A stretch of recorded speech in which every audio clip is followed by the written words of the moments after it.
మరియు PSS vice presidents ని వేదిక మీదకి రావాల్సిందిగా కోరుచున్నాము. డైరెక్టర్స్ కి, ఇక్కడ ఉన్న రైతులకి, అక్క చెల్లెలకి, ప్రింట్ అండ్ ఎలక్ట్రానిక్ మీడియా సోదరులకి, లీడర్స్ కి అందరికీ పేరు పేరున నా నమస్కారాలు. ముఖ్యంగా ఇక్కడ కావాల్సిన టార్పలిన్ షీట్స్ అన్న, గోనె సంచులైనా ఇవన్నీ కూడా సఫిషియెంట్గా ఉండాల్సిందిగా చూడాలని కోరుతున్నాము రైతుల తరపున. అట్లనే రైతులకు ఎక్కడ కూడా ఎటువంటి ఇబ్బంది లేకుండా లాస్ట్ టైం ఎట్లయితే మంచిగా సెంటర్స్ నడిచినాయో ఇప్పుడు కూడా అదే విధంగా నడిచేటట్టుగా చూడండి. ఇంకా ఏమి ప్రాబ్లం ఉన్నా కానీ మా దృష్టికి తీసుకురావచ్చు, తప్పకుండా అది సాల్వ్ అయ్యేటట్టు చేస్తాము.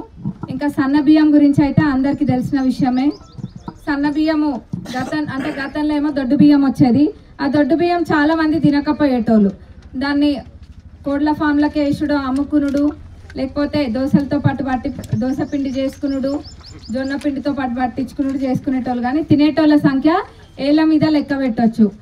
అప్పుడు మన కాంగ్రెస్ ప్రభుత్వం అధికారంలోకి వచ్చినాక తినే తిండి దగ్గర ఏం తేడా ఉంటుంది? డబ్బులు ఉన్నోళ్ళేమో సన్న బియ్యం తినాలి, పేదోళ్ళేమో దొడ్డు బియ్యం తినాలా? అందరు ఇంత చాకిరి చేసేది 2 ముద్దలు తృప్తిగా తిననికే కదా, అక్కడ కూడా ఏం తేడా ఉంటుంది అని చెప్పి సన్న బియ్యం ఇవ్వాల్సిందే, ఇచ్చి తీరాలి. దొడ్డు బియ్యం ఇస్తే ఏం లాభము?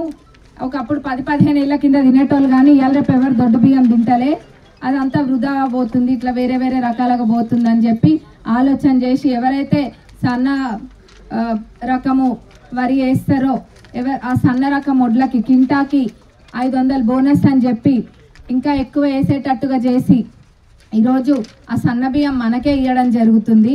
ఇప్పుడు ఇవ్వమంటే ఇస్తారా మీరు ఎవరికైనా సన్న బియ్యం? ఇయ్యరా? అందుకనే ప్రభుత్వం ఏ పథకం చేపట్టినా అది పేదవాళ్ళకి అందాలి, వాళ్ళకి యూజ్ రానప్పుడు అది వేస్ట్ అని చెప్పి సన్న బియ్యం ఇస్తున్నారు. నిజంగా కూడా ఈ సన్న బియ్య పంపిణీ కార్యక్రమము చరిత్రలో నిలిచిపోతుంది.